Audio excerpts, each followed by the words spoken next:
तुम्हें को ज्यादा मारेंगे। चलो देखो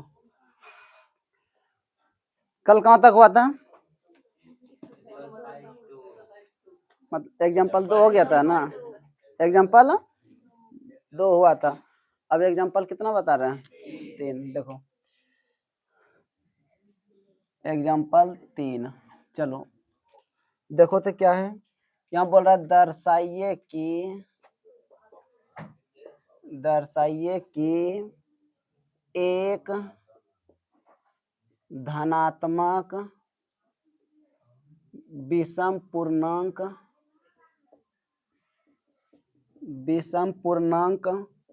4q + 1 या 4q + 3 के रूप का होता है जहां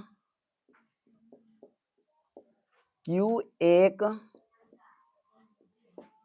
पूर्णांक है। q एक क्या है, पूर्णांक है।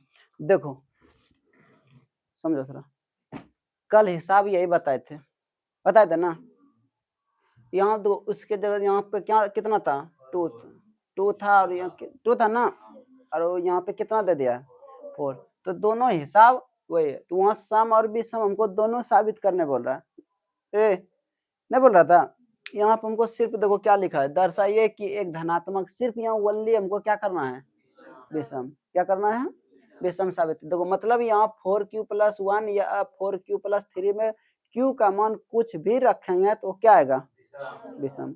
q का मान कुछ भी रखेंगे तो क्या आएगा, समझ में आया। इसी को हमको क्या करना है, साबित करना है। तो देखो सबसे पहले जो पहला तरीका था ना उसे से बनाना है, तो यहाँ कोई चेंज नहीं होगा। तो वहां देखो क्या माने थे, लिखे थे, माना कि a बराबर माना कि a कोई धनात्मक पूर्णांक है। सम और विषम भी हो सकता है, ए क्या हो सकता है, सम और विषम दोनों भी हो सकता है, लेकिन हम यहाँ बोलने क्या माने हैं, सम। क्या माना है, धनात्मक पूर्णांक। माना कि ए कोई धनात्मक पूर्णांक है जहां b बराबर कितना 4, कितना लेना था, तो हिसाब पे निर्भर करता है ना। तो आखिर हमको साबित क्या करने बोल रहा है, यहाँ 2 था तो हम क्या b बराबर कितना लिए थे 2, और यहाँ b 4q + 1 है, 4q + 3 है, तो आपके b बराबर हम कितना लेंगे, क्या लेंगे 4, क्या लेंगे 4, तथा q एक क्या है, पूर्णांक है। q एक क्या है, पूर्णांक मान लिया, कुछ भी हो सकता है q का मान, हाँ पूर्णांक है, क्या है पूर्णांक। कोई दिक्कत यहाँ तक, हाँ। तब हम लिखे थे b बराबर 4 लिया है, तो हमको साबित देखो यहाँ क्या करने बोल रहा है, 4q + 1 या तो फिर 4q + 1। तो q जो है एक पूर्णांक है, q एक क्या है, पूर्णांक है। q के साथ क्या गुणांक है वो देखना है, ठीक है, q के साथ क्या गुणांक है। तो कल पिछला वाला हिसाब हम बताए थे 2q, नहीं बताए थे। तो b बराबर हम कितना लिए थे 2, b बराबर कितना लिए थे 2, और यहाँ पे देखो क्या लिखा है 4q लिखा है ना, तो b बराबर कितना हो जाएगा, कोई दिक्कत। अगर शायद संजोग यहाँ लिख देता 5q, तब b बराबर कितना होता 6q, तो b बराबर कितना होता है। तो माँ देने पर हिसाब क्या हमसे क्या साबित करने बोल रहा है वो देखना है, ठीक है। बाकी साबित जो तरीका है वही तरीका। देखो वो गेट खोलो,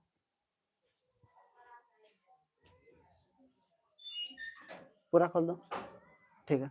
देखो ये कोई दिक्कत यहाँ तक, ये हिसाब पर निर्भर करता है कि क्या पूछ रहा है या नहीं। पहले यहाँ बाद में वो देख लेना, ठीक है। यहाँ देखो तो 0 > बता दें इसका अर्थ, r का मान 0 होगा या तो 0 से बड़ा होगा, या क्या होगा 0 से बड़ा, किसका मान r का। लेकिन देखो यहाँ पे हमको कहाँ तक साबित करने बोल रहा है, 3 तक ना, एक थोड़ा बढ़ के जाना, ये क्या करना है बढ़, मतलब 3 तक तो हमको लेना है 4। इसका अर्थ हुआ कि r का मान या तो 0 के बराबर होगा या तो 0 से बड़ा, लेकिन 4 से इसका अर्थ ये हुआ, ठीक है। यहाँ पे जो भी साबित करने बोलेगा उसे एक क्या कर लेना है, कम कर लेना, क्या कर लेना है समझ रही है? यहाँ 3 है तो यहाँ हम क्या ले लेंगे, अगर यहाँ 4 लिखा रहता तो हम यहाँ r का मान कितना लेते हैं 5। समझ में आया? उससे एक क्या करना है कम, तो इसका अर्थ समझ में आ गया, एक कम लेना है, सॉरी एक ज्यादा। यहाँ r देखो 3 है ना, 3 है तो यहाँ हम कहाँ तक चले गए, अगर यहाँ 4 रहता तो हम यहाँ कहाँ तक जाते हैं, बात समझ रहा ना, एक ज्यादा लेना। तो इसका अर्थ समझा, r का मान होगा, r यहाँ हीरो कौन है इसमें, r हीरो है, कौन हीरो है r कह रहा है कि r का मान या तो 0 के बराबर होगा या तो 0 से बड़ा होगा, लेकिन 4 से क्या होगा छोटा, 4 से क्या होगा छोटा। तो r बराबर हम लिख सकते हैं 0 1 2 3 लिख सकते हैं ना। तो r बराबर कितना 0, तब r बराबर कितना, तब r बराबर 0। तो यूक्लिड विभाजन एल्गोरिथ्म से तो क्या होता है a बराबर बी क्यू प्लस आर, तो ए रहेगा ना, b का मान कितना देखो तो 4, q एक पूर्णांक है, r का मान कितना 0, कितना तो कितना निकला 4q, कितना निकला 4q। अब पुनः r बराबर कितना 1, पुनः r बराबर कितना 1, कोई दिक्कत।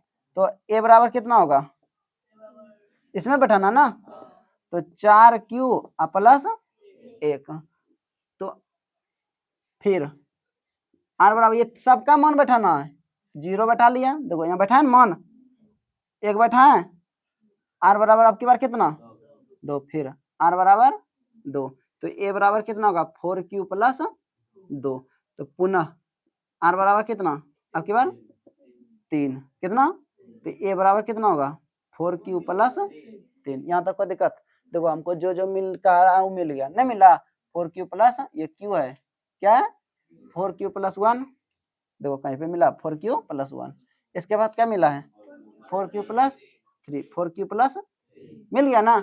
लेकिन दो को इसमें एक नया चीज आ गया, क्या है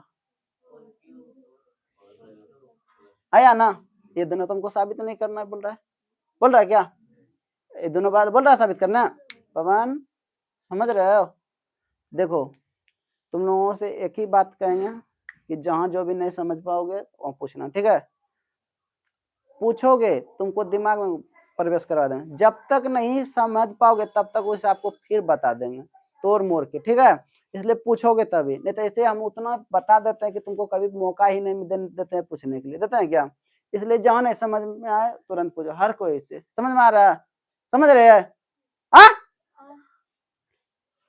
देखो 4q प्लस 4q ये क्या है, एक अलग आ गया 4q प्लस 2, क्या एक आ गया, लेकिन हाई आखिर ये क्या है इसके बारे में जानना जरूरी है ना, क्या है वो है। तो लेकिन हमको बोल रहा है विषम, चलो ठीक है विषम 4q plus 1 4q plus 3 4q plus 1 4q plus 3 आ गया, ये तो आ गया, लेकिन ये दोनों एक आया, इसके बारे में देखो क्या लिखेंगे, लिखेंगे हम 4q या 4q प्लस 2 एक एक सम एक सम धनात्मक एक सम धनात्मक पूर्णांक है, क्या है पूर्णांक है, पूर्णांक है, लेकिन 4q प्लस 1 या 4q प्लस 3 एक विषम धनात्मक पूर्णांक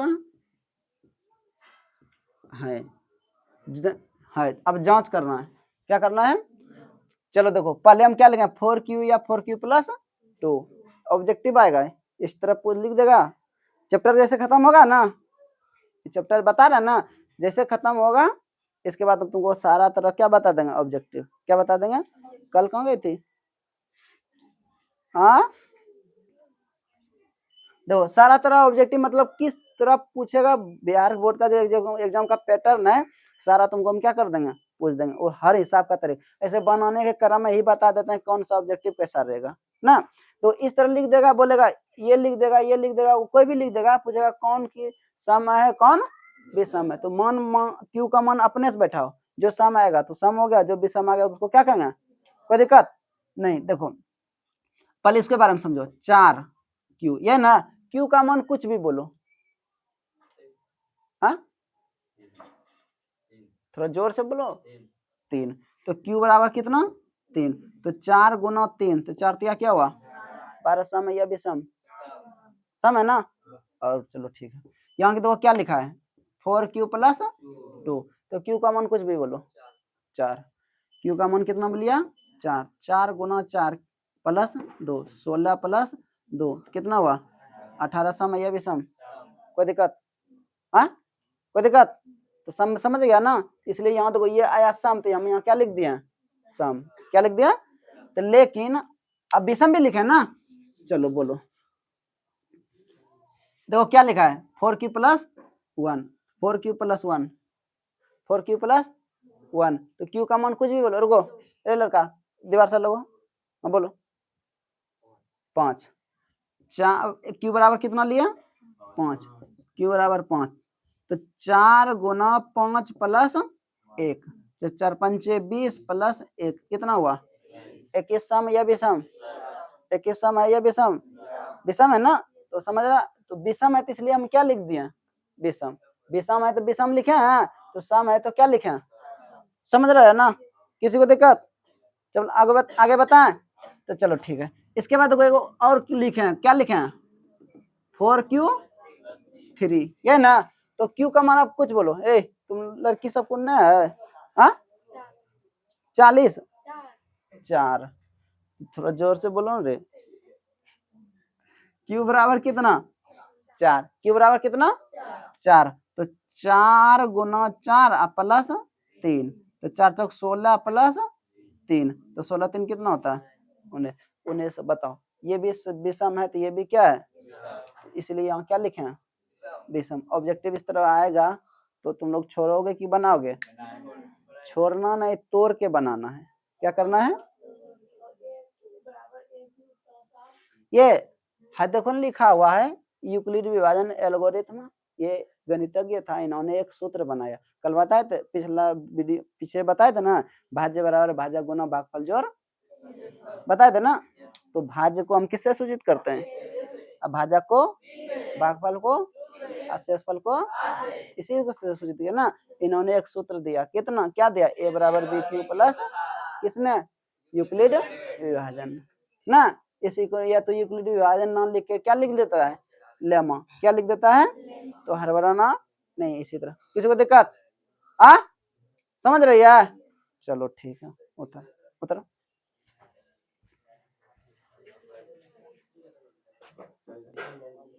मिटा दे, हाँ देखो अगला हिसाब देखो क्या है,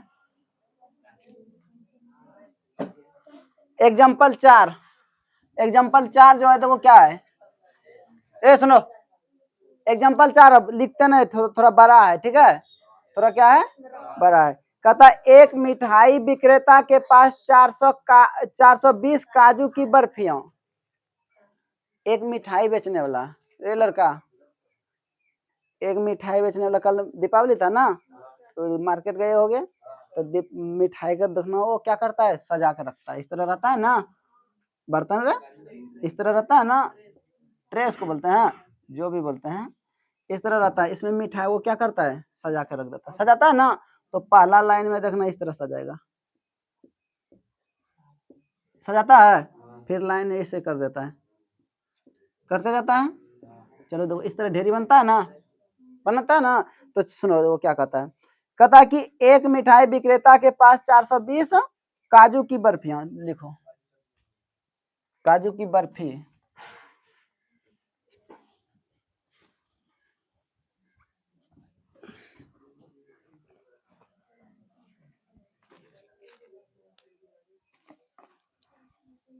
एग्जाम्पल कितना है 4, काजू की बर्फियों की संख्या कितना है 420, इसके बाद कहता है और 130 बादाम की बर्फियां, बादाम। बादाम खाते हो? क्यों खाना चाहिए बताओ तो? सही बोली राधा। 130 दिमाग बढ़ता है ना। हाँ हाँ, अरे तुम्हारा दिन चंचल होगा रे। अब बताओ, चंचल होगा उसमें बड़ा कि अब मेरा शरीर 1.5 kg का है, 1.5 kg का रहता है। कितना होता है मथा है, ये मस्तिष्क 1.5 kg का रहता है। तो बताओ बादाम खाएंगे तो 5 kg हो जाएगा। देखा क्वेश्चन हुआ ये जो ना करता है मूर्खे जैसा करता है। अब बोला वो ढेरी, वो जो ढेरी बनाएगा ना वो बोलेगा कि वो ढेरी का जो लाइन होगा कितना होगा बताइए। ठीक है, देखो 130। इसके बाद कहता है वह इनकी ऐसी ढेरियां बनाना चाहते हैं कि प्रत्येक ढेरी में बर्फियों की संख्या समान रहे। मतलब ऐसे ढेरी बनाना चाहते हैं कि सब में क्या रहे, समान बर्फी रहे। क्या रहे, समान रहे। रहे तथा ये ढेरियां बर्फी की परात में न्यूनतम स्थान देते हैं। मतलब देखता है बर्फी लगाता है ना, उसमें एक प्लास्टिक का परत जमा रहता है ना, बना रहता है चांदी जैसा। तो कहता उसका न्यूनतम, उसका कोई वैल्यू नहीं है। ठीक है, स्थान घेरे। इस स्थान के लिए प्रत्येक ढेरी में कितनी बर्फियां रखी जा सकती है। मतलब क्या, एक जो लाइन बनाएंगे ना उसमें अधिकतम कितना बर्फी होगा वो निकालने बोला। तो कोई दिक्कत नहीं। तो ठीक है, यहाँ देखो 420 और 130 का HCF क्या निकाल लेंगे, बताए थे ना। HCF किसको कहते हैं, वह छोटी छोटी संख्या जो दी गई संख्या को विभाजित कर दे। दी गई संख्या को क्या कर दे, अरे वही संख्या होगा ना जो दोनों को बराबर भाग लगेगा, भाग लग जाएगा तो दोनों के लिए होगा ना। तो क्या निकाल लेंगे, कल जो बच्चा नहीं आया था वो देख लो, अभी HCF यूक्लिड विभाजन से हम बनाएंगे। ठीक है, तो हम कल के दोनों को क्या निकालना है, HCF ना। तो 130 और कितना 420। तो देखो 3 39, 3 बार में खाया जाएगा। कितना है 0 3 कट्टे, यहाँ कितना आएगा 130। तो 4 तिया 12, 4 बार में खाया 120। कितना 0 1 10, यहाँ कितना आया 30। 3 बार में खाएगा ना। चलो 0 आ गया ना। ठीक है, ये दो जब तक शेष नहीं 0 आ जाता तब तक क्या करते हैं, चलते रहते हैं। तो यूक्लिड विभाजन एल्गोरिथ्म से ए बराबर क्या होता है, बी एक ए बराबर बी क्यू प्लस आर। रुक जा, देखो फिलहाल हम इसको यहाँ झाँप देते हैं। ठीक है, इतना सा झाँप दिया, 3 चीज इतना दिख रहा है ना। तो बताओ ए का मान, अरे वाह, ए का मान, बी का मान, क्यू का मान, आर का मान, भाज बराबर भाजा गुना भागफल जोड़ आता है ना। कोई दिक्कत, बोलोगे बोलोगे तो झूलोगे, बोलोगे तो क्या हो जाओगे, झूलना है कि नहीं झूलना है, झूलना नहीं है परीक्षा में। ठीक है, तो ए बराबर बी क्यू। तो ए का मान कितना हो जाएगा, ये बीच में रहता है उसको ए का मान कहता है ना। तो 420 बराबर बी का मान कितना होगा 130, और क्यू का मान कितना होगा 3। अरे गुना गुना होगा, यहाँ क्या होगा गुना 3, अब प्लस कितना 30।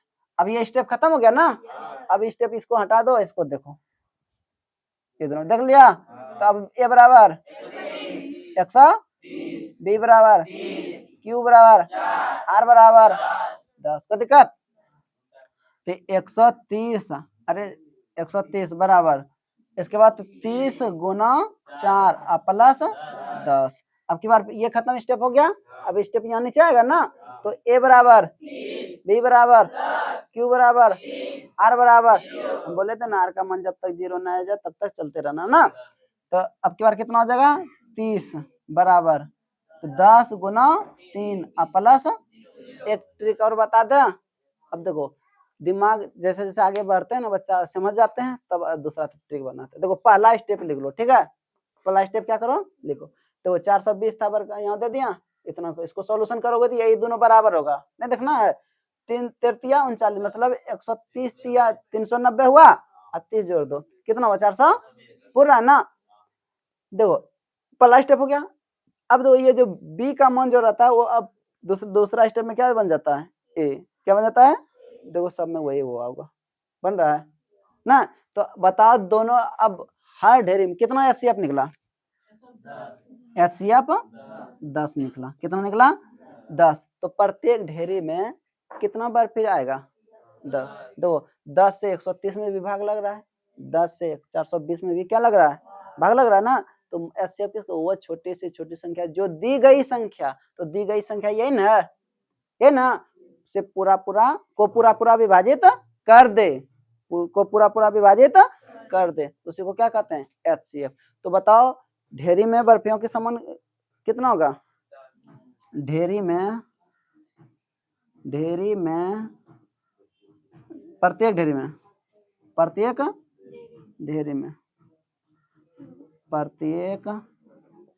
ढेरी में बर्फियों की